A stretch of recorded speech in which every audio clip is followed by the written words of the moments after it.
Bueno, a nombre de la Universidad Técnica de Ambato, de las autoridades de nuestra Facultad de Diseño, pues agradecerles este espacio generado. Como ustedes saben, pues esto tiene muchísima conexión con el convenio de colaboración académica que mantenemos entre la Universidad de Palermo y la Universidad Técnica de Ambato como institución. Estamos realmente muy contentos, muy felices. Vamos trabajando ya alrededor de unos 3 años juntos en esta colaboración.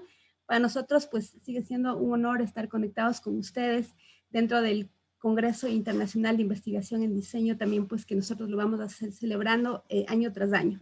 Entonces, estamos muy felices también de que ahora, pues, hayamos podido en este espacio podernos conectar para estar pensando en esta publicación, en esta futura publicación conjunta. Más bien, agradecemos muchísimo esta situación y bueno, pues estamos en esta mesa todos los autores que hemos formado parte ya de este proceso, que lo venimos trabajando desde el año anterior. Entonces, bueno, en base a eso, pues darles la más cordial bienvenida a todos los compañeros. La mayor parte de nuestros compañeros pues forman parte de la Universidad Técnica de Ambato, pero también tenemos colegas invitados desde México y desde Perú también que representan a 2 instituciones más y que formarían parte también de este proceso. Bueno, entonces les vamos a pedir a los autores, por favor, a los compañeros que se vayan presentando. Nada más me gustaría comentarles que prácticamente pues esta comisión ha sido denominada Diseño como Estrategia de Desarrollo Social. Estamos enmarcándola en un eje que nos indica que todo estudio social, entendido como un campo de abordaje interdisciplinar y multidisciplinar, mantiene como objeto de estudio la creación de significados y difusión entre ellos dentro de la sociedad. Este tópico enfatiza el estudio del diseño bajo acontecimientos que recogen socialmente la vida del ser humano, la interacción en sociedad dentro de grupos culturalmente diferenciados, la permanencia de su patrimonio y el respeto hacia los procesos tradicionales representan la cultura de una sociedad y presentan al diseño como un detonante de estudio, que es lo que precisamente en esta tarde y mañana pues nos congrega. Temas relacionados con la creación de imaginarios, significaciones, identidades, estudios históricos y culturales, patrimonio material e inmaterial y procesos tradicionales son parte importante de este programa. Entonces, bueno, vamos por favor a dar paso, siempre pues recordándoles a los compañeros que nos acompañan que tenemos un promedio de 8 minutos para poder hacer nuestra presentación en respeto pues a todos los ponentes. Vamos a iniciar con Yanira Villalta. Su conferencia, su ponencia tiene como tema Diseñando con Impacto Social. Entonces, Yani, te damos la palabra, por favor, si igual puedes presentarte, a qué institución perteneces y comenzamos contigo. Hola, ¿cómo están? Buenos días. Mi nombre es Yanira Villalta. Bueno, y estoy acá junto a Esteban Noriega. Nosotros somos docentes de la Universidad Privada del Norte en Perú. Tuve la oportunidad también de estar en el año 2015-2016 como parte del equipo docente en la Universidad Técnica de Ambato. Yo soy ecuatoriana y Esteban es peruano. Y bueno, desde el año 2015, un poquito para irles comentando, empezó este proceso de investigación en la parte del diseño social y el diseño sostenible, ¿no? Que al día de hoy no solamente es un proceso de investigación para nosotros, sino también es ya una forma de vida y que lo hemos llevado ya a un campo ya empresarial. Y de la mano de Esteban hemos podido lograr este pequeño recorrido y que queremos ya comentarles un poco más ahora para empezar ya con el coloquio, ¿no? Bueno, primero nuestro tema de investigación que hemos realizado juntos en la parte del diseño, pero nosotros le hemos girado con esta parte del impacto social.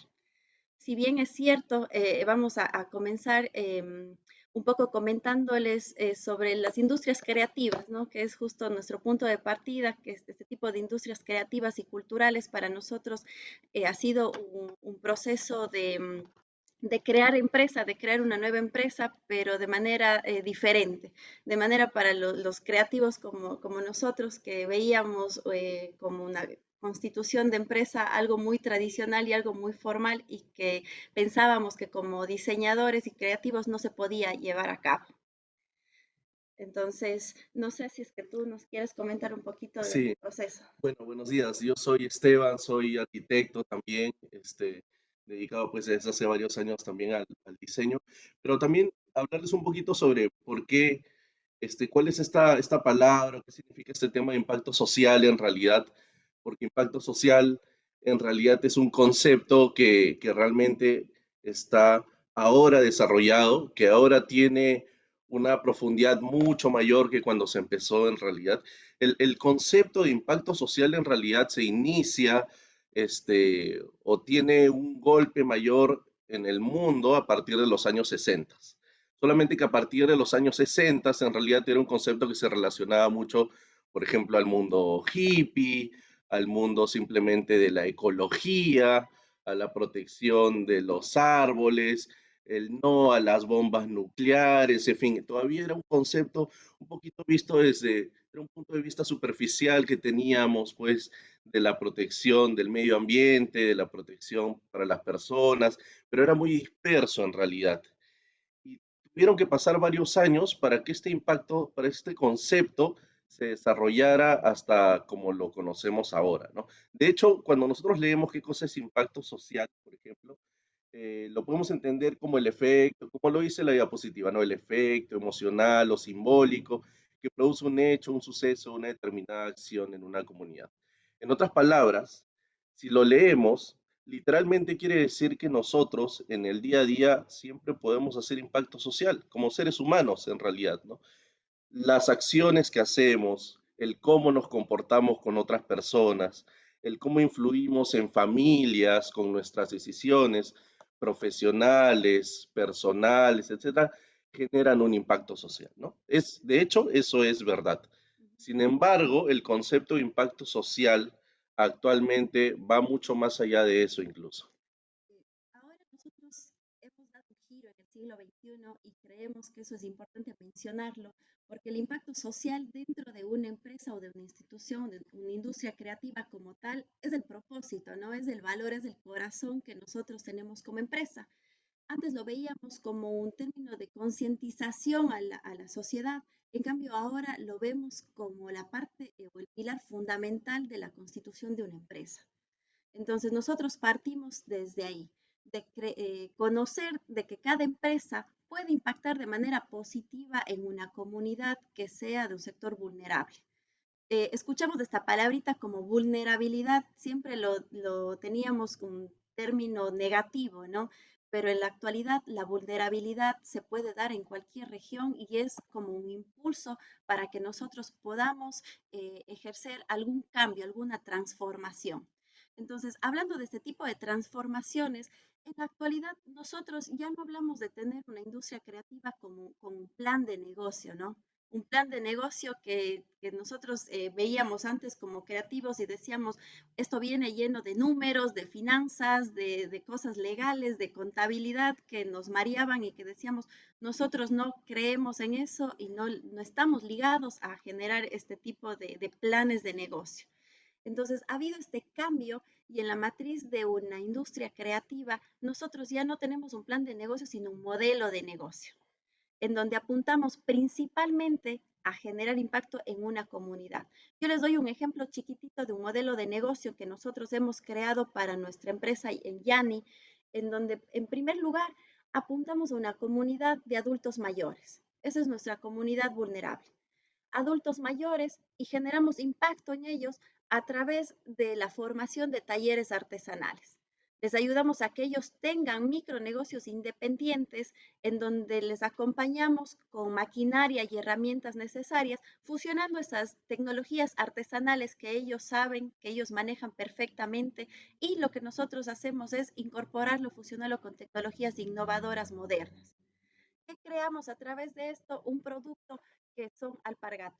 Alpargatas que son elaboradas con mermas textiles, trabajamos bajo esta tendencia upcycling, estamos trabajando también con el reciclaje de neumáticos para así elaborar nuestras suelas y todo este proceso es acompañado a nuestros adultos mayores a través de un formato de talleres y capacitaciones constantes.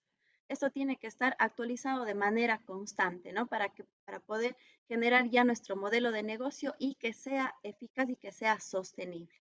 Entonces, A partir de este modelo de negocio, sí quiero que Esteban nos cuente un poquito cómo es este cambio y cómo nosotros podemos medir el impacto de este modelo de negocio. Bueno, en realidad ya en un modelo de negocio en el que trabajamos con adultos mayores, ya hay un impacto definitivamente, ¿no? Definitivamente estamos impactando en la vida de personas que probablemente han tenido menos oportunidades, que tienen que buscarlas más en el mercado, ¿no? Que pueden ser, en este caso son personas mayores, pueden ser personas con discapacidad, pueden ser sectores vulnerables en general. Y nosotros a veces pensamos, oye, pero basta con que impactemos en una familia, ¿no? Para hacer ya un impacto social. Sí, es verdad, pero medir ese impacto social es importante porque tal vez podemos darnos cuenta que el impacto puede ser mayor con los recursos o con el estilo, con el modelo de la empresa. No es que realmente no se logre un impacto, el impacto sí se va a lograr, pero medirlo nos permitiría aumentar el impacto, repetirlo en otros, repetir el modelo para otras empresas y que este impacto entonces vaya en crecimiento constante, que ese realmente debería ser el objetivo. La Asociación Internacional de Evaluación de Impacto ya existe, ¿no? Y no es netamente un modelo que nosotros le estamos proponiendo, sino la Asociación Internacional nos recomienda que nosotros podamos medir el impacto a través de estos 5 puntos, 5 valores o 5 pasos bastante concretos. Uno, medir objetivos, ¿no? O plantearnos objetivos que sean claros. Estos objetivos pueden estar también como nexos a los objetivos de desarrollo sostenible que la ONU nos ha brindado estos 18 objetivos y que nosotros tenemos que plantearlos para nuestra empresa. Una vez que tenemos nuestros objetivos claros y precisos, ahí vamos a buscar cuáles son los mejores aliados estratégicos para que nuestro modelo de negocio realmente sea rentable y sea sostenible. Una vez que tenemos estas alianzas con nuestros objetivos, ahí recién empezamos la medición de resultados. Vamos a medir en cuál es el impacto que estamos causando, a cuántas personas, en el medio ambiente, etcétera, diferentes valores según nuestros objetivos. Y una vez que medimos el impacto, ahí son estos 2 puntos principales que la mayoría de industrias creativas nos olvidamos. Lo que es valorar el impacto, evaluarlo, saber si es que estamos haciendo bien, si es que estamos haciendo mal. Y de ahí nosotros tenemos que siempre, siempre de manera mensual, semestral o anual, según la empresa, tenemos que monitorear y entregar reportes. Estos reportes nosotros nos van a ayudar muchísimo para poder comprender que nuestro emprendimiento puede escalar, puede mantenerse, puede replicarse o podemos generar impacto en otras comunidades, ¿no? Entonces, como vemos, está en un pequeño círculo porque este modelo de negocio tiene que ser circular, tiene que ser cíclico, para que nosotros podamos todo el tiempo, permanentemente, plantear nuevos objetivos y seguir creciendo. Entonces, más o menos eso es nuestra parte de la investigación, lo que nosotros veníamos a presentarles. Las industrias creativas y culturales en la actualidad pueden generar impacto social, pero también podemos presentar modelos de negocio que sean exitosos, ¿no? Que sean exitosos y no quedarnos solamente en ideas subjetivas, en ideas cualitativas, sino también llevarla a un modelo que sea sostenible y que impacte en la comunidad, pero que también sea rentable. Esa es la idea de nuestra investigación. Muchísimas gracias. Muchas gracias. Gracias, Yanni, Sebastián. Perfecto, vamos a continuar con la siguiente ponencia. Julia Mena, por favor, te solicitamos que te presentes y continuamos con tu intervención. Sí, muy buenos días con todos los presentes. Yo soy Julia Mena. Les voy a presentar una investigación hecha con mis compañeras Sandra Núñez y Eliska Fuentes. Y bueno, voy a proceder, pertenezco a la Universidad Técnica de Ambato. También soy doctoranda en la Universidad de Palermo, ¿no? Entonces, para mí es un gusto estar aquí y compartirles acerca del tema de investigación que se ha venido trabajando. Bueno, les voy a comentar acerca del tema y es divergencias sobre el kitsch y su relación social con el diseño y la arquitectura. Entonces, para hablar de kitsch siempre es bueno conocer un poco de su etimología. El kitsch surge a mediados del siglo XIX durante la monarquía del rey Luis II de Baviera, cuyo castillo posteriormente fue inspiración para el de Disney. Bajo esta monarquía nace esta categoría que los expertos siempre debaten las siguientes etimologías, ¿no? Tenemos la palabra sketch, que quiere decir cuando o habla acerca de los visitantes o turistas que iban a Múnich y pedían bocetos o esbozos baratos o bajo costo. Luego tenemos la palabra kitchen en alemán, que significa o quiere decir amontonar lodo o basura o envejecer muebles. Y luego tenemos otra palabra en alemán que significa Verkitchen, que significa vender barato, ¿no? Sobre todo surge como un mecanismo de distinción entre las clases aristocráticas que se quieren diferenciar de las clases medias o bajas o populares. Es el fin de un imperio porque se avecina la industrialización y la homogenización. Y a medida que la industrialización permite la reproducción de elementos artísticos, la clase media o baja tiene mayor alcance o tiene más facilidad de adquirir estos elementos u obras de arte, pero a manera de copia, ¿no? Antes de eso era algo inalcanzable. Bueno, a mediados de 1920 se empieza a considerar al kitsch sobre todo como una categoría estética, principalmente como por autores como Walter Benjamin, Hermann Brock o Clement Greenberg, ¿no? El kitsch es un verbo que no se puede traducir porque cada idioma tiene una palabra intraducible que se refiere al mal gusto de manera específica, como por ejemplo cursi en español. Bueno, vamos a hablar sobre diferentes miradas sobre el kitsch y, por ejemplo, en el siglo XIX, Abraham Moltz habla acerca de posibles inicios del kitsch a través de 3 macrofactores de la cultura. En primer lugar, tenemos el fetichismo como traducción tangible de la centralidad de los objetos en la civilización industrial, la oda al objeto, ¿no? En segundo lugar, tenemos el predominio del esteticismo, el culto de lo bello como un fin en sí mismo. En tercer lugar, tenemos la legitimación del consumismo como práctica cotidiana del sujeto burgués. Sobre todo, tenemos la presencia o la tensión entre los especialistas versus el gusto de la masa, ¿sí? Luego te pasamos al siglo XX y varios autores empiezan a escribir o hablar acerca del kitsch, como por ejemplo Hermann Brock o Ludwig Geis. Tenemos, por ejemplo, posicionamientos como el de Theodor Adorno, que dice que no hay arte del pasado que no pueda ser kitschificado por la cultura vulgar del presente. Tenemos también posicionamientos de Guido Dorfles, que habla de que no se puede huir del kitsch. Apenas algo se convierte en conformismo y tradición, difícilmente uno logra salvarse, ¿no? En el siglo XX también tenemos posicionamientos de varios autores, como por ejemplo Humberto Eco en su libro Apocalípticos e Integrados. Se habla mucho de la pretensión del artista. Tenemos miradas de Matti Kalinescu, por ejemplo. Tenemos autores que hablan sobre el kitsch, como Walter Benjamin, que habla acerca de la obra de arte en la época de la reproductibilidad técnica y la pérdida, ¿no?, del aura. Tenemos también posicionamientos como Clement Greenberg, que habla acerca de que el kitsch es fácilmente comestible. Todos estos posicionamientos tienen tal vez alguna comunicación o tienen algo de conexión o se caracterizan porque miran al kitsch de una forma peyorativa, se podría decir, ¿sí? Y a finales del siglo XX, inicios del siglo XXI, se empieza a mirar al kitsch desde diversos posicionamientos que ya no necesariamente están ligados con lo peyorativo, ¿no?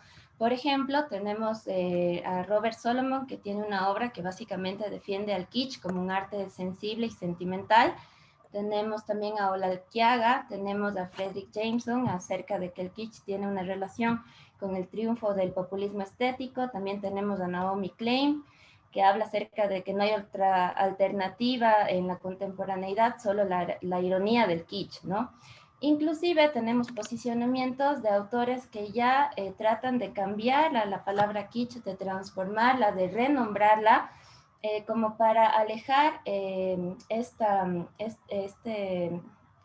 tema peyorativo y, por ejemplo, lo han bautizado como bel kitsch algunos autores, ¿sí? Para tratar de ya no relacionarlo con elementos peyorativos.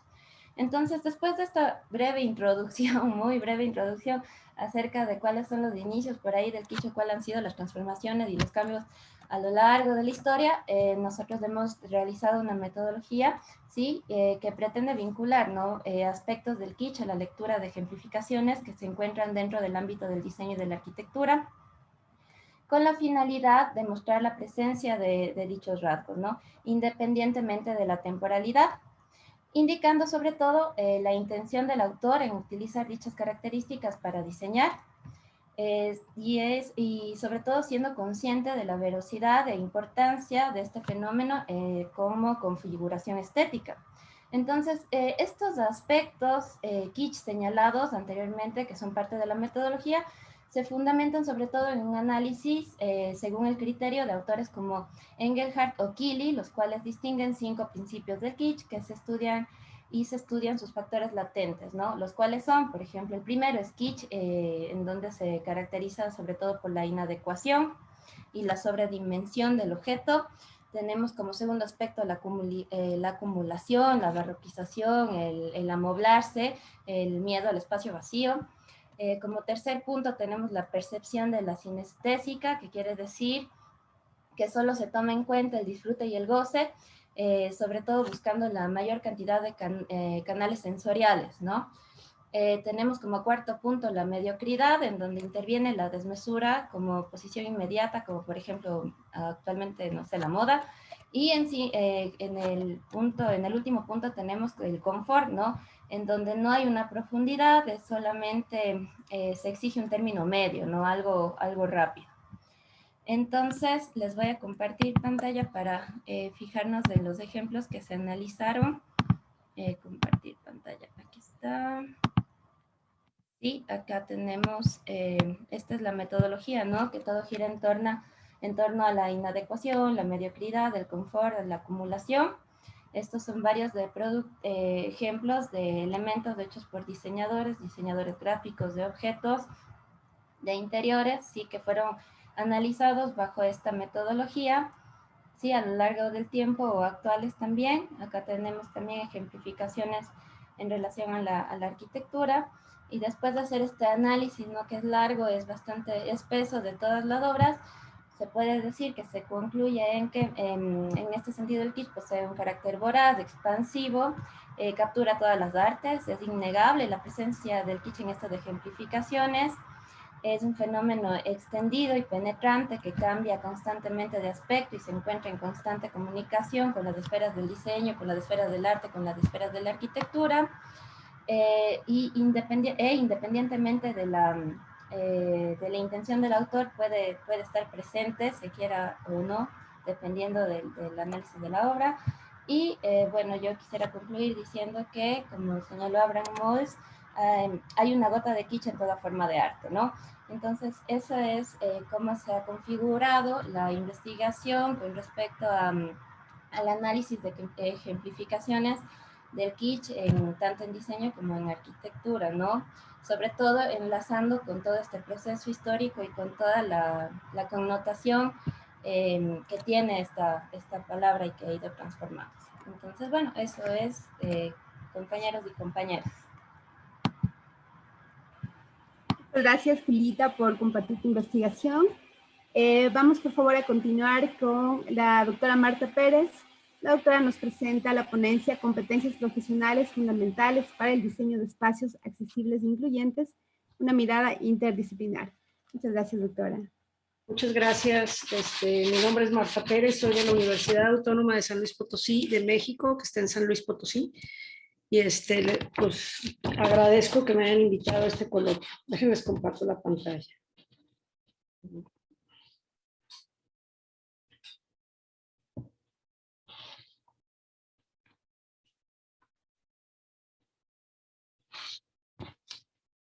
Bueno, para comenzar quiero decirles que esta investigación tiene 3 propósitos. El primero de ellos es sumarse a aportes al análisis e interpretación de diseño de un espacio accesible e inclusivo. El segundo es promover las competencias profesionales que debe adquirir un estudiante durante su formación académica, competencias que le ayudarán a garantizar el proyecto y su ejercicio profesional. Y como complemento se pretende compartir algunas estrategias de análisis y evaluación de la accesibilidad trabajadas en entornos físicos desde la interdisciplina. El presente trabajo es de corte descriptivo reflexivo y partió de dos premisas. La primera de ellas es que esta investigación considera que a partir de la comprensión de las competencias profesionales de las ciencias del hábitat se puede tener una visión holística de un proyecto y por tanto se pueden observar las necesidades concretas y diversas del usuario, así como las características físicas del entorno.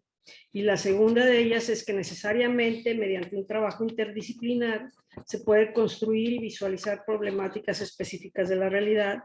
Por tanto, de manera conjunta se pueden identificar de un entorno socioespacial específico la combinación de elementos constructivos y operativos que permiten a cualquier persona entrar, desplazarse, salir, orientarse, comunicarse con un uso seguro, autónomo y cómodo en los espacios construidos, en el mobiliario o en equipos, entre otros aspectos fundamentales que demanda la accesibilidad. La facultad en la que yo participo ofrece 6 carreras y cada una de estas disciplinas atiende a algún aspecto del hábitat, razón por la cual se denomina Facultad del Hábitat. Cada una de las carreras comparten el espacio habitable como objeto de estudio. En la Facultad del Hábitat, las problemáticas se abordan como un sistema ambiental complejo y se constituye como la representación de una realidad que mantiene una totalidad organizada e integrada por un conjunto de fenómenos y procesos heterogéneos definibles interdisciplinariamente. En la facultad consideramos que el hábitat es un proceso de deconstrucción y reconstrucción de pensamiento que lleva a una transformación del conocimiento y a un cambio de la forma de pensar la interacción del ser humano y la naturaleza para satisfacer las necesidades de habitabilidad. Entonces aquí los alumnos adquieren a través de su formación competencias de saber qué, saber cómo y saber capaz de.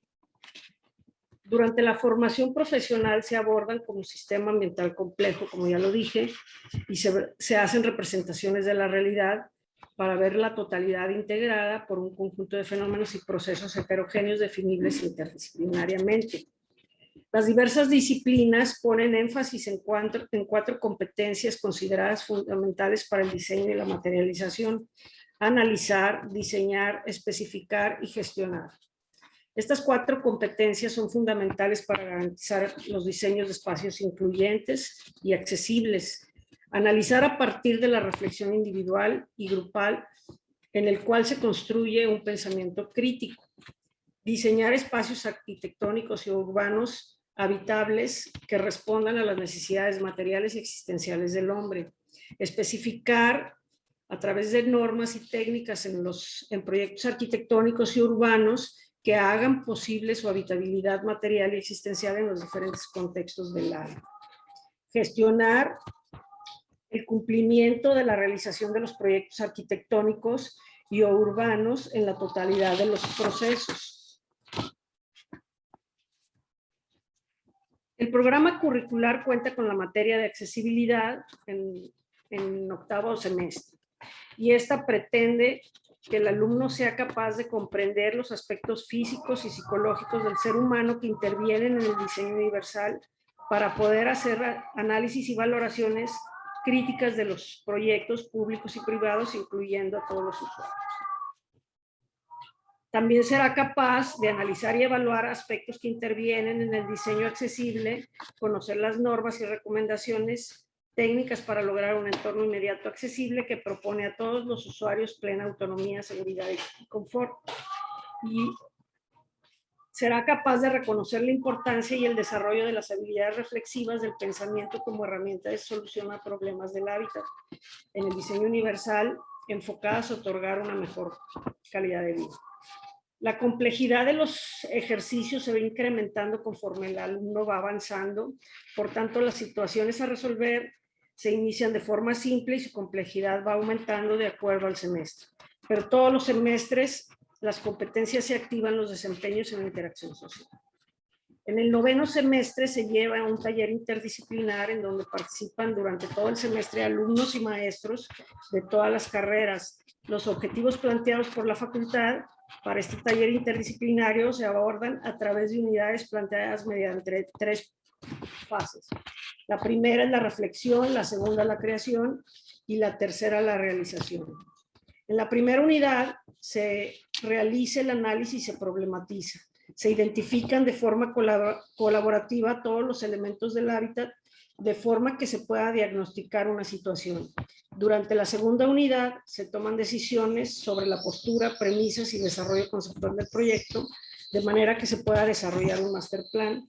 Y en la tercera unidad se concretiza la intervención en el hábitat por medio de un anteproyecto. Indudablemente el trabajo interdisciplinar forma valores y refuerza las habilidades y actitudes necesarias para el desempeño profesional. La experiencia interdisciplinar desde la formación profesional detona cambios sustanciales en la enseñanza de la arquitectura, incorporando la colaboración y la participación. A través de la práctica, el alumno problematiza, asume, atiende situaciones y con ello fortalece sus competencias de analizar, diseñar y evaluar. Definitivamente el trabajo realizado en el taller de interdisciplinar fortalece competencias que un profesional debe de aplicar en su ejercicio práctico, competencias que ayudan sin duda a brindar espacios bien resueltos y espacios para todos. Nos dimos cuenta que mediante los trabajos interdisciplinarios los maestros y alumnos analizan, diseñan, especifican e identifican la forma en que se podrá gestionar y únicamente desde una visión holística el diseñador estará capacitado para afrontarse en este reto apasionante que es el diseño arquitectónico.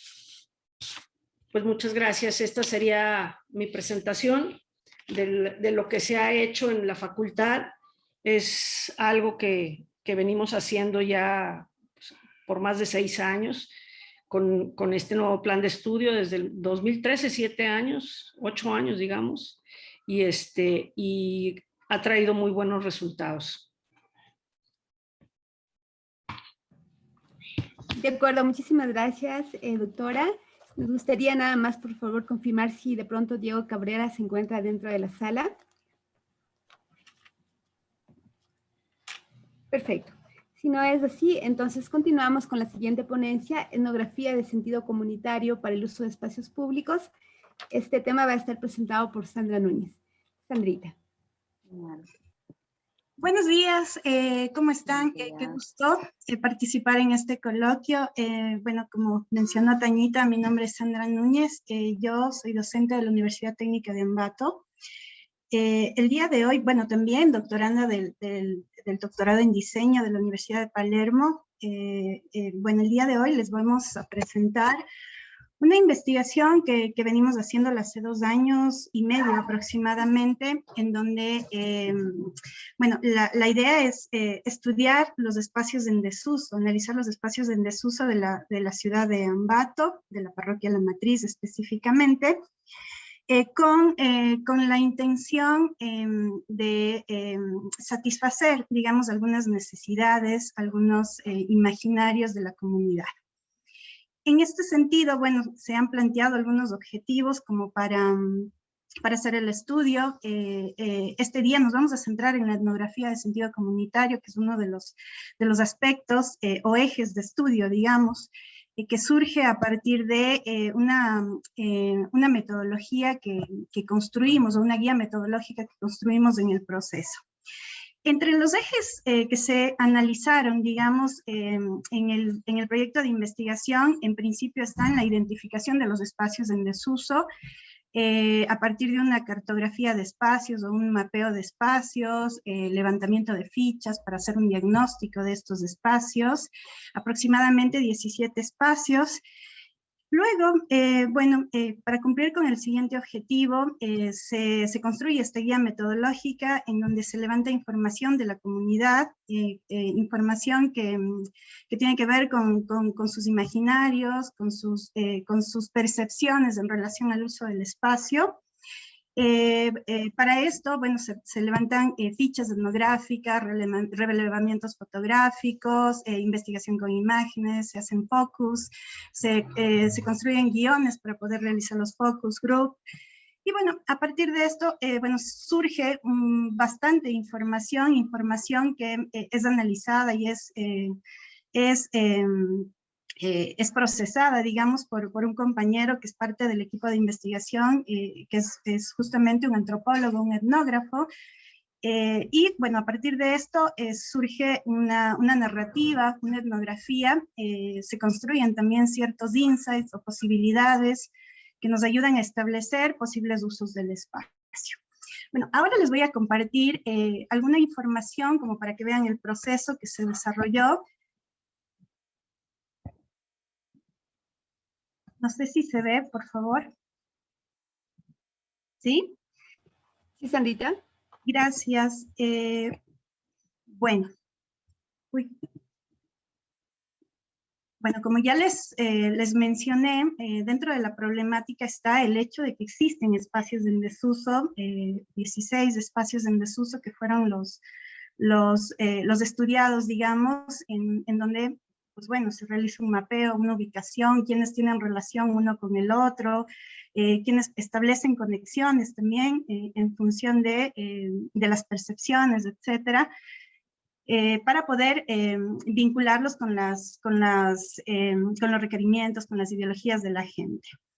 A partir de esto, bueno, se levantan fichas etnográficas, como ya les mencioné anteriormente, fichas etnográficas en donde se empiezan a describir los espacios, cómo la gente se va apropiando de estos espacios, en diferentes horas, desde una perspectiva temporal, por ejemplo, qué pasa entre semana, qué pasa el fin de semana, cómo utilizan estas personas del espacio, qué percepción tienen los habitantes de cada uno de los sectores, si es peligroso, si de pronto está contaminado, está sucio, si a la gente le da miedo pasar por estos espacios porque se genera cierta delincuencia, etc. Bueno, ya teniendo la información, se construye, digamos, un esquema metodológico para poder realizar la etnografía. En este sentido, se plantean 4 categorías conceptuales de análisis, desde el espacio, el tiempo, el sentido y la forma, para poder ya determinar la narrativa. En este sentido, bueno, cuando hablamos de espacialidad y temporalidad, es irnos ubicando en el contexto, ¿no es cierto? Desde el espacio, cada uno de los lugares en donde están ubicados, si hay ciertos espacios que tienen incidencia en la construcción de imaginarios de estos espacios, por ejemplo, si de pronto hay cierta dinámica comercial también que tiene repercusión en la construcción de imaginarios. Cuando hablamos de la forma, por ejemplo, la interacción entre espacios, la significación que se genera, los universos simbólicos, a partir de un análisis de identidad morfológica. Y bueno, cuando hablamos de sentido, ya la intencionalidad que cada uno de estos espacios tiene para las personas y la construcción de sentidos también que se establece a partir del estudio. Bueno, aquí ya desarrollamos algunas narrativas visuales que demuestran la percepción de la gente en relación al uso de los espacios. Estas fueron incorporadas en la etnografía, en donde ya se desarrollaron ciertos resultados en torno a la información que fue procesada, ¿no? Dentro de estos resultados tenemos, por ejemplo, que hay diseños de espacios que están ligados al uso popular, hay percepciones de la gente que están ligadas a la resignificación del espacio, dependiendo de la actividad que se realice en estos espacios que pueden resultar eficientes, pero que no tienen conexión con los imaginarios o con las percepciones de la gente. Y también, bueno, hay un quebramiento de la línea visual en relación a lo que sería la tradición del uso del espacio en relación a las personas, ¿no? Bueno, a partir de esto, bueno, también se construyen mapas vinculados a esta etnografía de sentido comunitario, en donde, bueno, estos mapas de alguna manera ilustran los imaginarios de la gente, las percepciones. Acá se pueden analizar, por ejemplo, espacios que tienen repercusión en la construcción de significados, insights que surgen o posibilidades que surgen en relación a la percepción para de pronto construir un circuito de usos del espacio, y esto lo realizamos en cada uno de los espacios, de los 16 espacios. Y bueno, por último tenemos el circuito que se generó a partir de esta investigación, en donde determinamos que cada uno de los espacios tenía cierta conexión. Había un inicio y había un fin en cuanto al desarrollo del circuito. Los espacios tenían, en relación a las percepciones, tenían ciertos usos vinculados, por ejemplo, al desarrollo de economía de la comunidad, el fomentar cierto circuito de turismo, por ejemplo. Y eso sería todo en relación al estudio que desarrollamos. Bueno, hay otros ejes que de pronto consideramos y que todavía no hemos presentado los resultados, como un análisis morfogenético de la matriz de la parroquia, también el eje de gestión a nivel municipalidad, por ejemplo, que es importante para luego establecer definitivos usos del espacio. Eso sería todo. Muchas gracias.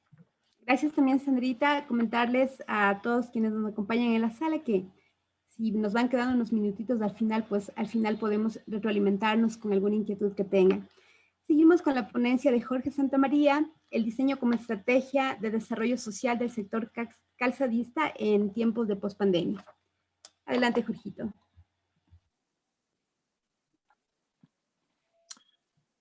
Buenos días con todos. Bueno, como ya lo he dicho, soy Jorge Santamaría, soy doctor por la Universidad Politécnica de Valencia en lo que es diseño, gestión y desarrollo de proyectos industriales, y también soy director del grupo de investigación GIDIC de la Facultad de Diseño y Arquitectura de la Universidad Técnica de Ambato. Bueno, para contextualizar un poco la presentación, debemos indicar que nuestro enfoque como grupo de investigación es el ámbito tanto de la industria como de la cultura y sociedad, ¿sí? Entonces, en sí, nosotros siempre hemos tratado de ver esos dos mundos y tratar de conectarlos en el sentido de que no puede haber producción sin una sociedad que consuma productos, pero a su vez no puede haber, ¿sí?, esos productos consumidos si no hay un grupo de individuos que los están elaborando. Entonces, dentro de este aspecto, en la provincia de Tungurahua, donde que estamos nosotros como universidad y que abarcamos en ese aspecto, la producción, uno de los ejes productivos es el desarrollo de calzado y que a su vez se genera dentro de lo que son las micro empresas artesanales, la pequeña y la mediana empresa, siendo un aspecto donde que muchas familias están, ¿sí?, inmiscuidas, ¿sí?, y que a su vez tenemos que tomar en cuenta que en la provincia el 80% de la actividad productiva está enfocada en este tipo de empresas pequeñas, ¿sí? No es que tengamos una gran empresa, una macroempresa que aborde eso.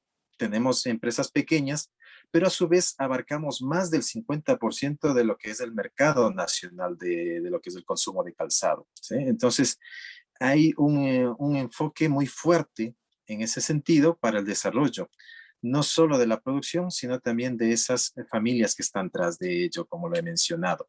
Entonces, el proyecto nace de ese sentido, ¿no? De que a través del diseño, nosotros vamos a aportar para que esos emprendimientos, ese sector crezca, ¿sí? Entonces, también como antecedente tenemos que tomar en cuenta lo que es esta pandemia, ¿no?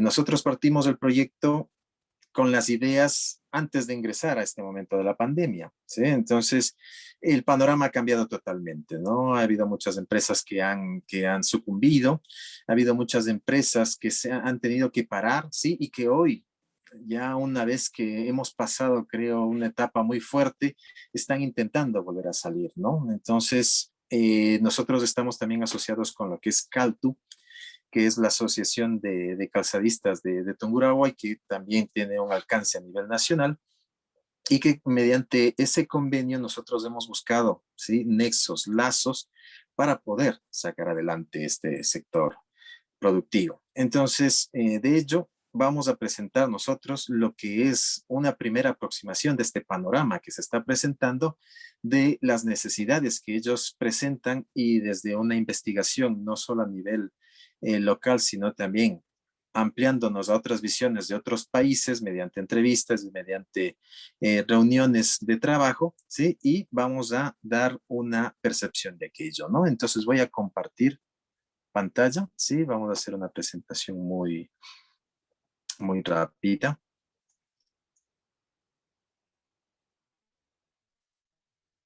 Por favor, si me pueden decir si se está compartiendo la pantalla. Sí, Jorgito. Estamos mirando ya. Ya, listo. Ok, entonces nuestro tema es el diseño como estrategia de desarrollo social en el sector calzadista en post-pandemia, ¿no? Entonces, en ese sentido, hemos hecho un diagnóstico, ¿sí? Para ver problemáticas que están presentes y cómo afectan, ¿no? Entonces, en ese sentido, hay un consenso entre varios países que hemos hecho unas revisiones con México, ¿sí? Con lo que es Centroamérica, con lo que es Chile, ¿sí? Colombia. Y de esto hemos detectado que los requerimientos principales son espacios para la formación, experimentación y producción de los sectores productivos. Asimismo, una mejora del producto, la necesidad de la mejora del producto, suministros y de diversificación de la oferta, ¿no? Para poder atacar de mejor manera esta situación de las bajas ventas que están teniendo también. Una cultura y conciencia de consumo del producto nacional, es decir, hay problemas en el sentido de que la inserción de productos del extranjero, si sean chinos, de Estados Unidos o de otros países, además de limitar, ¿sí? Lo que es las ventas de la producción nacional, lo que hace es, ¿sí? Generar una desconexión entre la pertenencia y el consumo, ¿no? Es decir, la gente prefiere comprar de afuera y no la producción nacional. También acceso a canales de difusión digital y comercio electrónico. Cada vez se están dando cuenta que el mundo se direcciona hacia estas formas nuevas de consumo y los países no están preparados. Los sectores productivos como el nuestro aquí en Ecuador no están todavía preparados para este comercio electrónico y tienen problemas, ¿sí? Para llegar hacia los públicos. También la cadena del valor y estandarización, ¿no?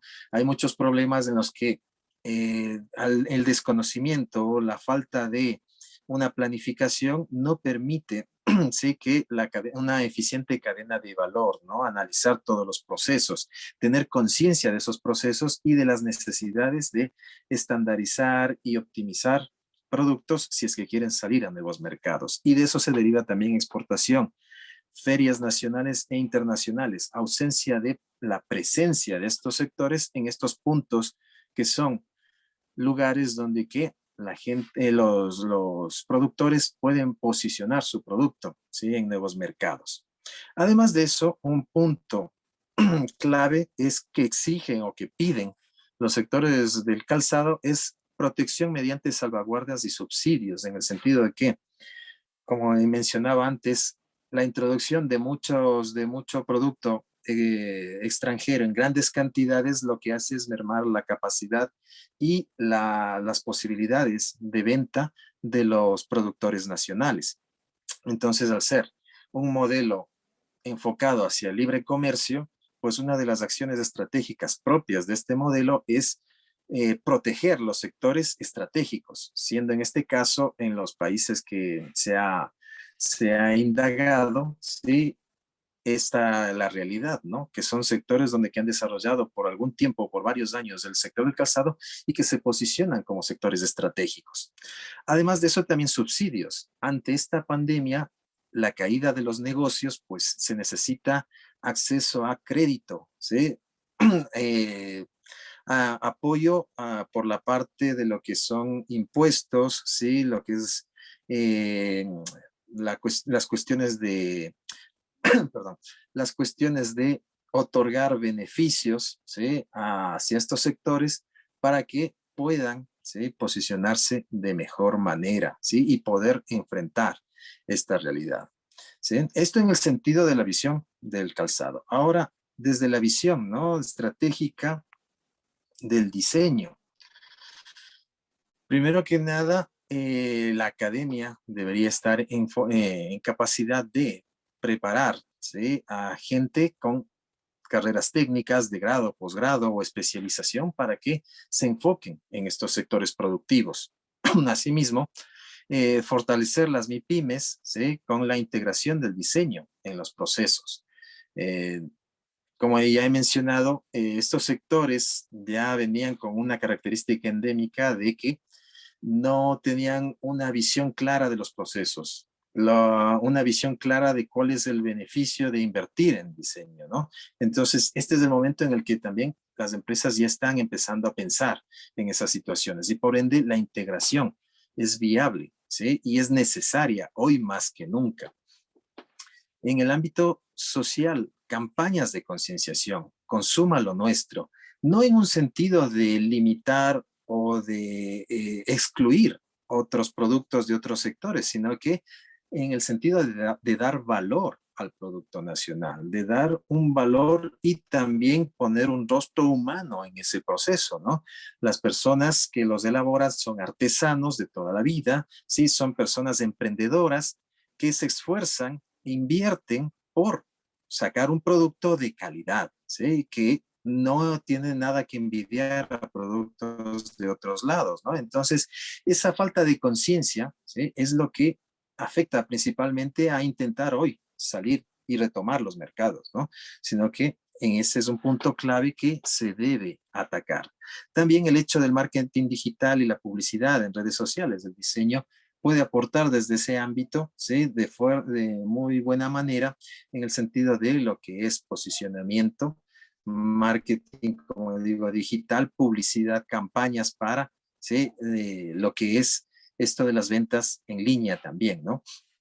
Lo que es también por el lado del diseño de modas y diseño industrial, ¿sí?, lo que es diseño de hormas, plantas, nuevos materiales y procesos, que también viene de la mano de las universidades y los centros de investigación, ¿sí?, para ir optimizando desde la ergonomía, desde lo que es probar nuevos materiales, nuevas posibilidades para nuevos productos, ¿no?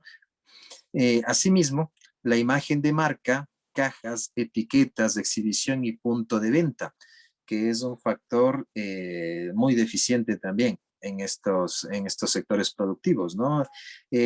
Los productores, este sector quiere salir a nuevos mercados, quiere exportar, ¿sí?, pero carece de una imagen, carece de marca, ¿sí? Produce su zapato y lo vende en una bolsa plástica, ¿no? Lo transporta en una lona, no hay un packaging adecuado, no hay una etiqueta que identifique bajo las normativas internacionales para que ese producto pueda ser avalado y reconocido y que pueda, ¿sí?, trascender en las fronteras, ¿no? Y también la parte de exhibición y punto de venta, es decir, poner esa marca, esa imagen ya en el contexto donde que el consumidor va a comprar, ¿no? Por ende, aquí también tenemos que establecer esta situación, ¿no? Experimentación, testeo y desarrollo de proyectos por parte de la academia para aportar a estas soluciones, ¿no? Entonces, una vez que vemos este panorama de problemáticas y posibilidades, ¿sí?, podemos plantear una perspectiva, ¿no?, en este sentido. ¿Qué es lo que se debería buscar? ¿Sí? Por nuestro lado, por la academia y por el ámbito del diseño, ¿no? Si vemos acá, tenemos una situación, ¿no? Una situación actual donde si hablamos en el ámbito de la producción, el concepto, ¿sí?, desde lo que es el punto de partida del producto y la elaboración del producto, pues el concepto es muy bajo en el sector productivo del calzado, ¿no? Hemos llegado a detectar incluso plagio, ¿no?, en ese sentido, o copia del calzado. Entonces, por ende, se necesita, ¿sí?, abordar eso, incluso tomando en cuenta la prospectiva hasta la selección y el manejo del origen de la materia prima, ¿no? Respetable con el medio ambiente, apoyo también a los sectores productivos nacionales, ¿no?, de esta materia prima y de la comercialización de esta. Por el otro lado, en el ámbito de la elaboración, bueno, el productor tiene una gran capacidad de producción, conocimiento, el know-how, lo maneja muy bien, sí, pero tenemos que abordar ya esa producción a un ámbito mucho más allá, a lo sustentable, ¿sí? Que en este sentido, tenemos que ser claros, el ámbito del calzado genera mucho desperdicio, ¿sí? Y por ende, los sectores productivos no saben qué hacer con esa materia de desecho, ¿no? Entonces, ahí es donde que entra, ¿sí? El procesamiento, el tratamiento, ¿sí? El reciclaje de este material.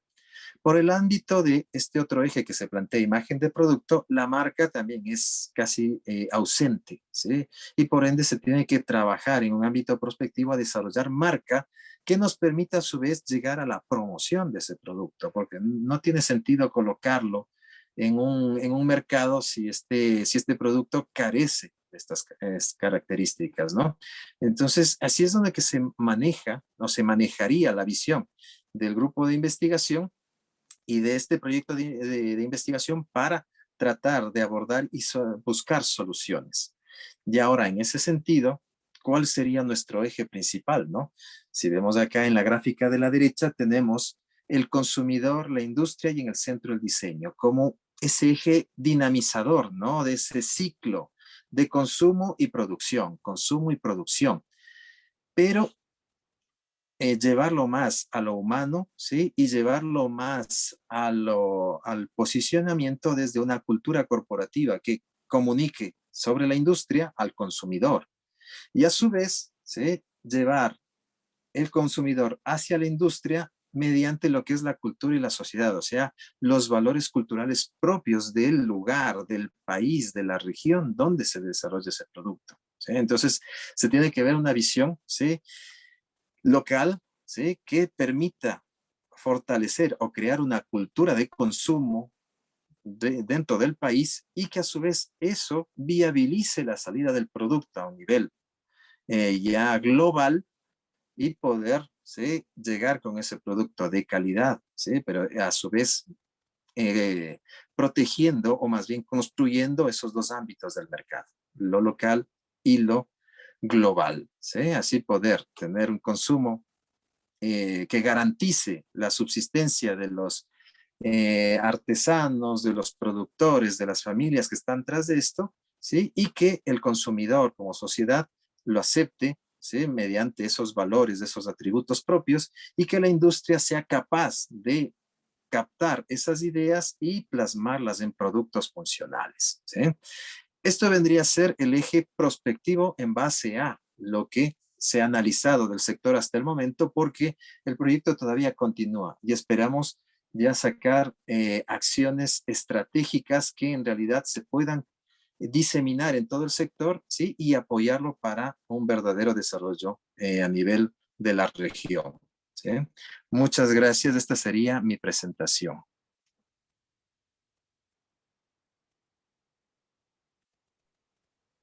Gracias, Jorge.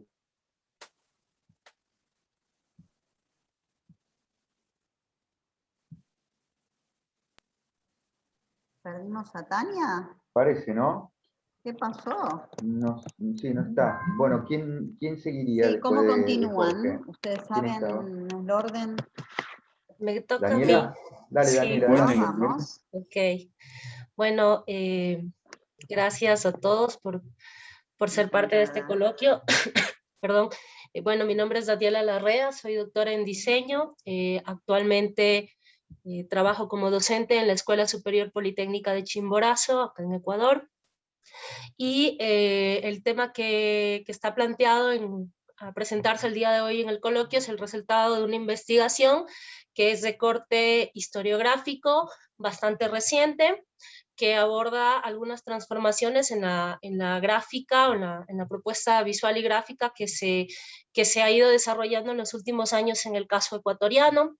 Entonces, debo señalar en primer lugar que durante estos últimos años se han logrado reconocer algunos rasgos estéticos que se han vuelto habituales en las construcciones gráficas que circulan dentro del territorio local. Y estas construcciones son evidentes tanto en las artes visuales como en el caso del diseño. Entonces están asociadas a procesos culturales underground, conjugan escenarios ficticios y subreales junto con las estéticas de los grupos étnicos existentes en el país.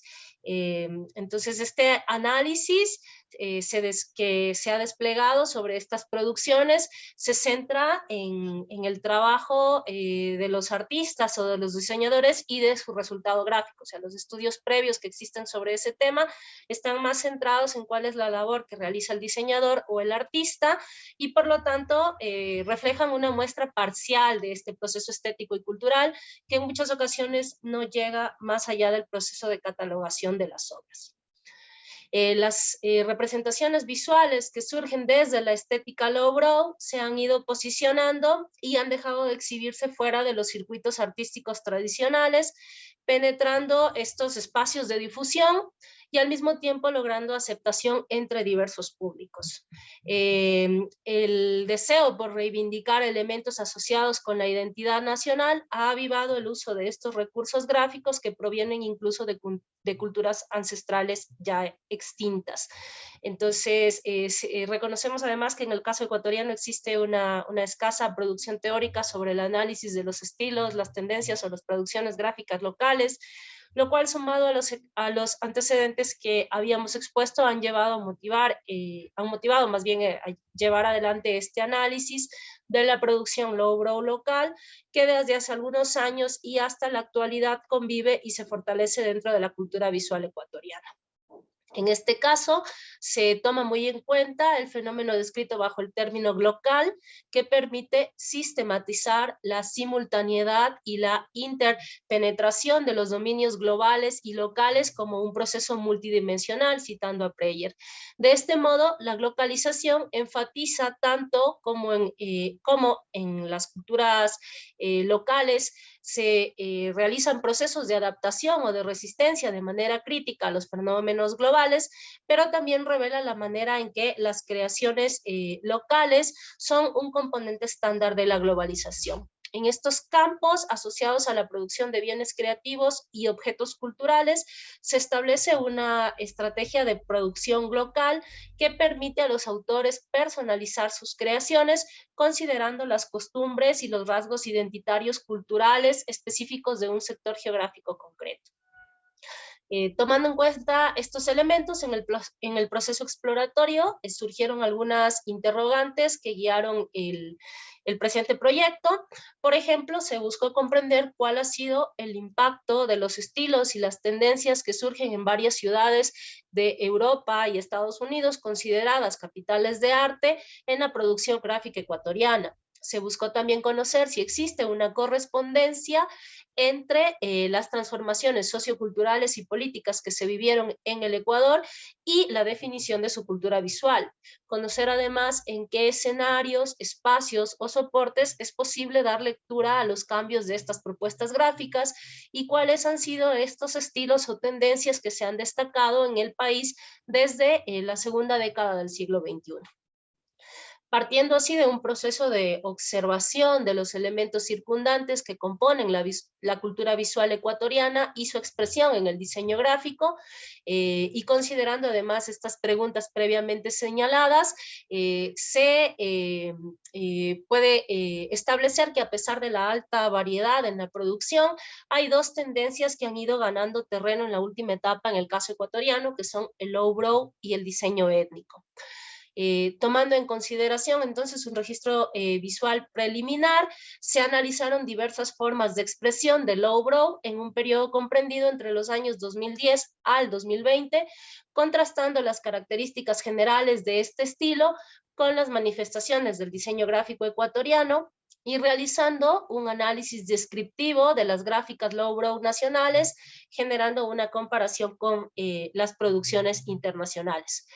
Así, el objetivo principal fue examinar los contextos de producción y las condiciones que han permitido el fortalecimiento del lowbrow nacional, siendo además necesario contextualizar las etapas socioculturales que propiciaron la definición del lowbrow como referente de la cultura visual ecuatoriana, definiendo las características morfológicas y simbólicas asociadas a este estilo dentro de las producciones gráficas realizadas por artistas y diseñadores ecuatorianos y estableciendo los escenarios para la difusión de estas propuestas, sean ilustradas, sean carteles, productos de identidad de marca, packaging, entre otros. Como recorrido metodológico, en el caso de esta investigación, en primer lugar se procedió a un proceso de observación del trabajo de ciertos artistas y diseñadores que han consolidado la gráfica lowbrow al interior del país, y a partir de esta primera etapa de observación se generó la hipótesis de investigación, y mediante este postulado se estableció que lowbrow constituye una de las tendencias predominantes en la producción gráfica ecuatoriana durante la segunda década del siglo XXI, siendo además una muestra relevante de la cultura visual nacional. Al ser esta una investigación cualitativa de corte exploratorio y descriptivo, se procedió con una revisión bibliográfica y documental que incluyó publicaciones académicas, textos de referencia, archivos audiovisuales, notas de internet. En esta revisión se circunscribieron términos claves para el estudio, entre ellos lowbrow, surrealismo pop, custom culture, tatuaje de autor, diseño de autor, motivos, patrones, diseños autóctonos, entre otros, los cuales luego de haber realizado este acercamiento sobre el estilo, fue posible recolectar elementos sobre sus orígenes, las características, los representantes, así como los espacios de difusión que existen a nivel general.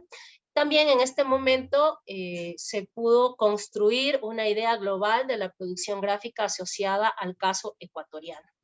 El proceso inició entonces con esta revisión de fuentes bibliográficas a nivel internacional, ubicando tesis de doctorado, tesis de maestría, artículos científicos, revistas y textos especializados que abordaban el nacimiento y las características de este estilo.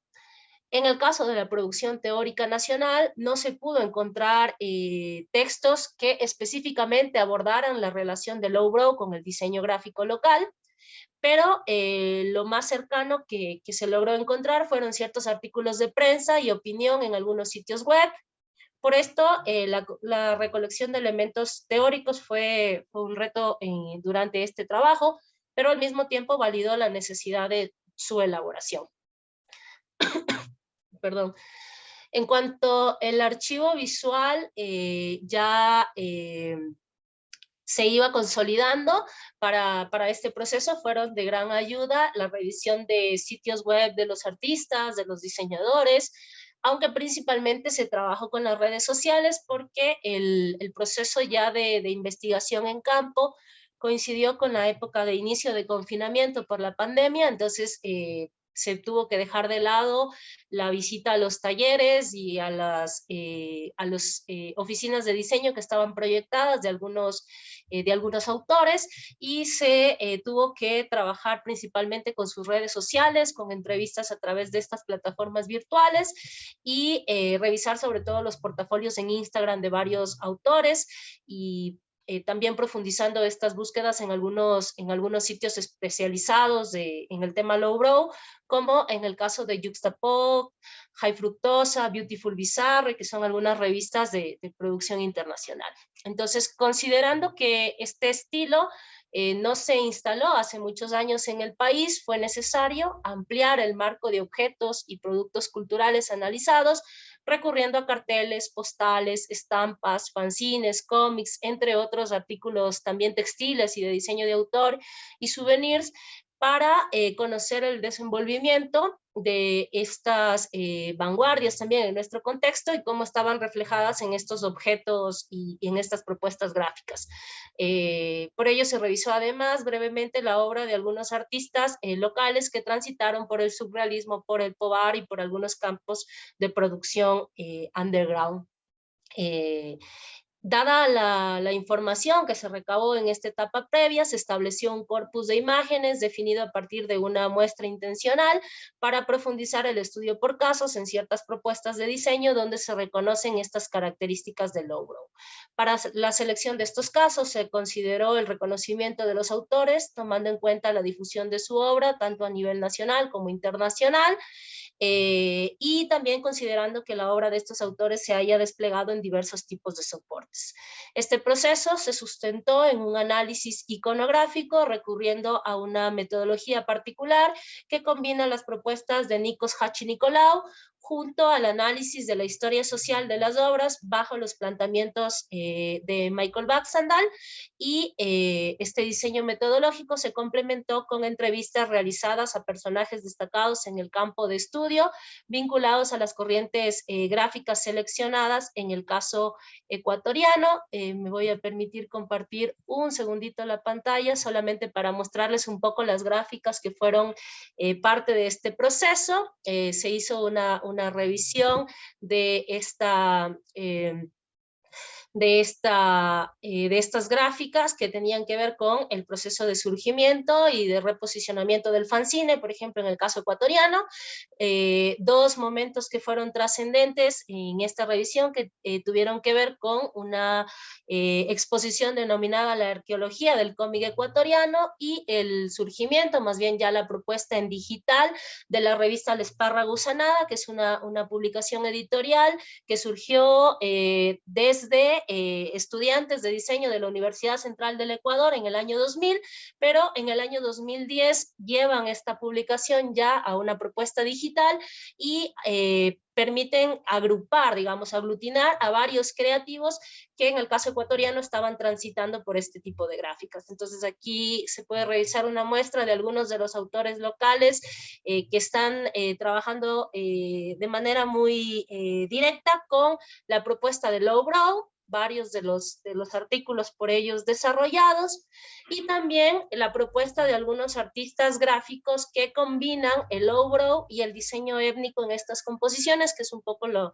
muestra más relevante de lo que se está viviendo en este caso en la producción gráfica local.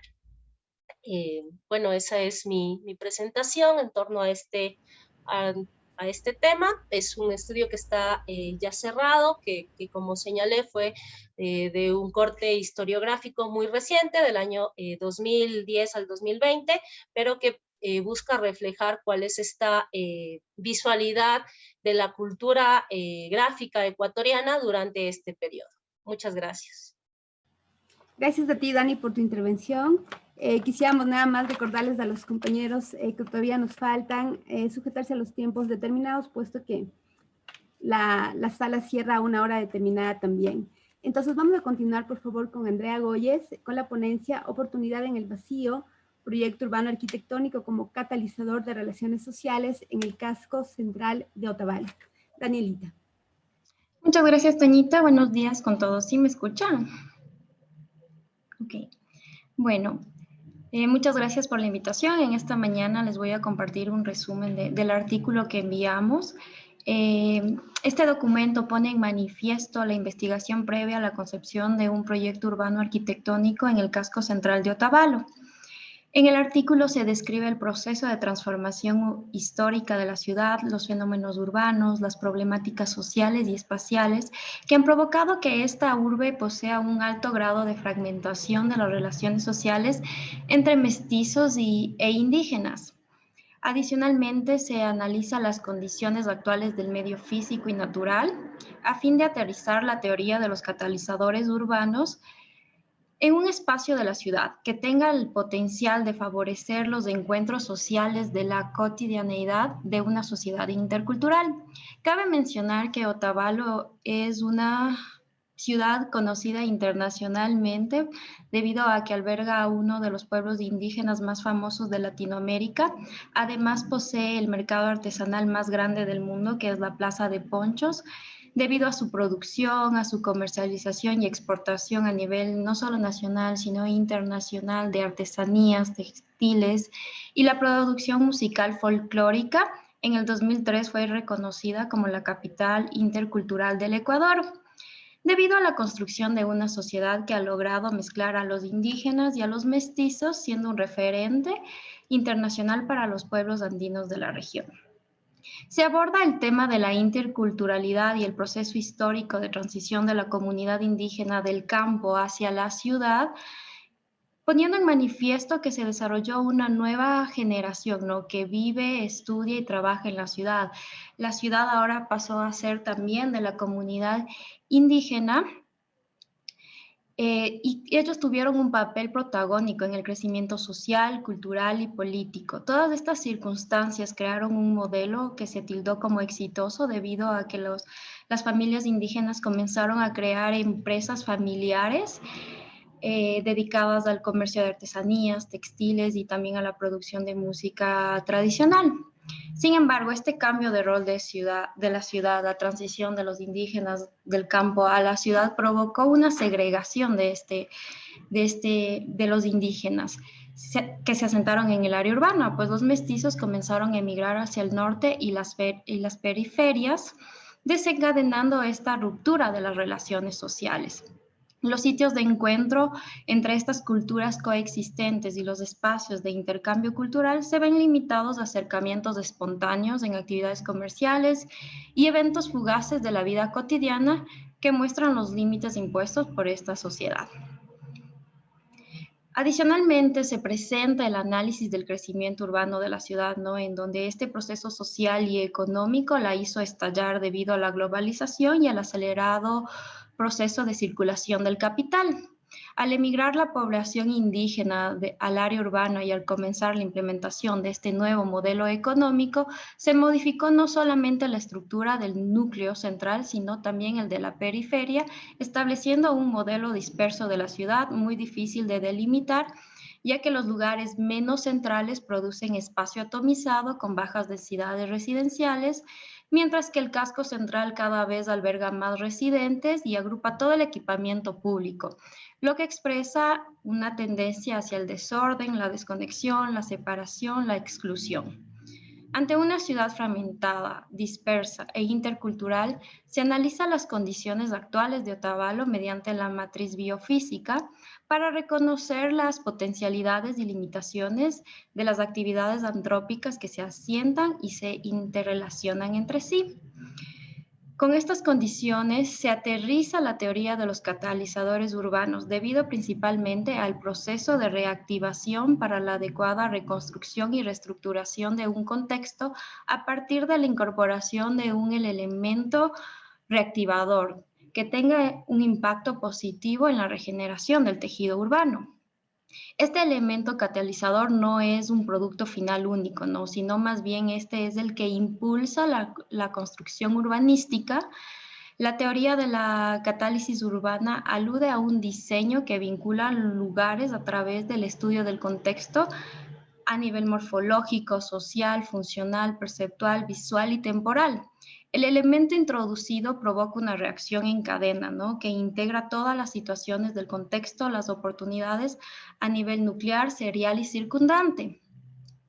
Por tanto, el análisis de la huella urbana, el aprovechamiento de los recursos naturales, la territorialización y en especial el desarrollo de la vida humana son el resultado de un proceso de las relaciones tanto biológicas, físicas, naturales, culturales, sociales, económicas y políticas, lo cual establece a cualquier proyecto urbano arquitectónico como un elemento dinámico entre el ser humano, la arquitectura y la geografía.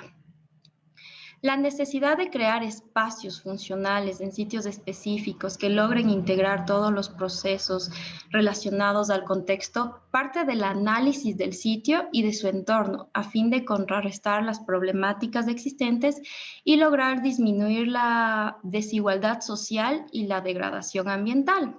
Es aquí en donde se encuentra la oportunidad. Este documento pone en manifiesto todo el proceso que se llevó a cabo para encontrar el lugar más idóneo para la implementación del proyecto urbano arquitectónico, al cual se lo cataloga como la oportunidad, ¿no? El cual se focaliza en un espacio vacío subutilizado como estacionamiento, cuyo emplazamiento se encuentra cerca de la Plaza de Ponchos, la cual es reconocida internacionalmente y atrae muchos turistas.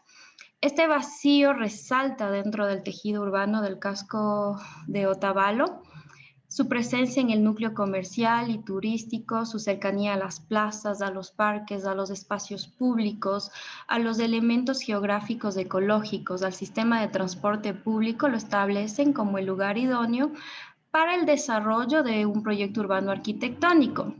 Adicionalmente, este espacio tiene la capacidad de conectar los elementos naturales tanto longitudinal como transversalmente debido a su localización centrada en el casco urbano. Este representaría la solución a la inestabilidad territorial que vive Otavalo y el conflicto sociocultural. Por tanto, en este documento se muestra que el espacio es un producto social, pues comienza como un abstracto en el espacio mental que al ser necesariamente percibido como un espacio físico da origen a la producción de un espacio social, el cual terminó en el diseño arquitectónico del Centro de Emprendimiento y Trabajo Artesanal con Espacio Público como catalizador de relaciones humanas en el casco histórico de Otavalo. Muchas gracias, eso sería todo. Gracias a ti, Andreita. Pues continuamos con la siguiente ponencia, Publicidad Social y Plugin en la ciudad de Ambato. Esta ponencia está a cargo de Carolina Maldonado como docente de nuestra facultad y Jessica Montero como estudiante también de nuestra facultad. Jessica, te cedemos la palabra. Muy buenos días con todos los presentes. Para mí es un honor estar junto a todos ustedes que son especialistas en investigación. Mi tema, junto a mi compañera Carolina Maldonado, como lo mencionó, docente actualmente en la Facultad de Diseño y Arquitectura, se basa en la publicidad social y el fabbing en los jóvenes de la ciudad de Ambato. Fabbing no es ni más ni menos que dejar de prestarle atención a una persona que está al lado por priorizar el celular. Balaguer 2017. Creo que a muchas personas nos ha pasado que hemos sido ignorados o hemos ignorado a otra persona por el uso de nuestros aparatos inteligentes, el cual el origen de esta investigación se da en base a la problemática que se evidenciaba por la falta de comunicación interpersonal debido al uso desmedido del teléfono celular. Entonces, esta investigación tiene como planteamiento principal el dar a conocer los problemas que se generan al no moderar el uso inteligente de los teléfonos, lo que genera incomodidad y malestar en las personas que están a nuestro alrededor, permitiendo que no se lleve una buena comunicación y a la vez las personas se sientan ignoradas.